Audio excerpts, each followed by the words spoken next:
Pepe, author of the PreContest Bible. Yeah. You still have those? Are they in print? Can you get them? Sold out. Oh, really? Yeah, sold Can't even out. get one. Wow, so No. if you get a hold of one, it's worth it. Not unless you can eBay it or something like that, or get someone who's selling it on Amazon for $100. Right. I heard it was somebody was selling one on Amazon for like $165. Wow!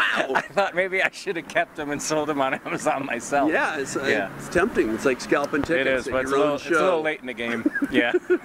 But it's a great book. It's timeless. And how many athletes did you have in there that you 32. 32? Yeah, we had 32. Give me 3 top tips that are timeless for bodybuilders, any kind of competitor. What are things that they should consider with diet? I think the biggest thing is, you know, what I learned doing the book was that you have to find what works for you. Like, I thought maybe as I went through athlete after athlete that there would be like a consistency, that you'd start to see like everyone goes, or at least 90% go with a certain philosophy in terms of their diet.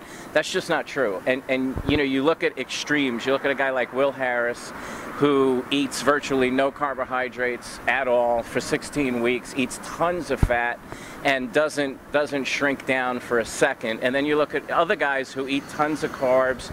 Like at the time I interviewed Jay, he was on like a pretty high carbohydrate intake, but almost zero fat. So you really learn from that everybody is different, even at the highest level of bodybuilding. And one of the reasons those guys are at the highest level is because they have found what works for them.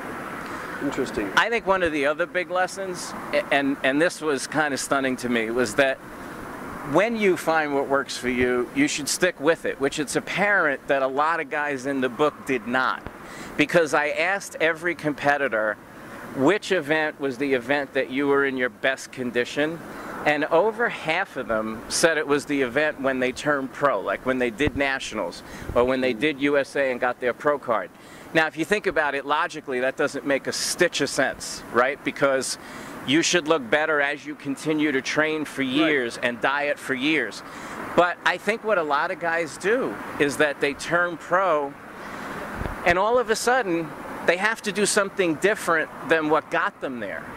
Because there's no other way to explain why half the people in the book actually felt they never got in the condition they got as an amateur after they became a pro, even though they competed for years. So I think the second thing to me is, if it ain't broke, don't fix it. Good point. Thanks, Larry.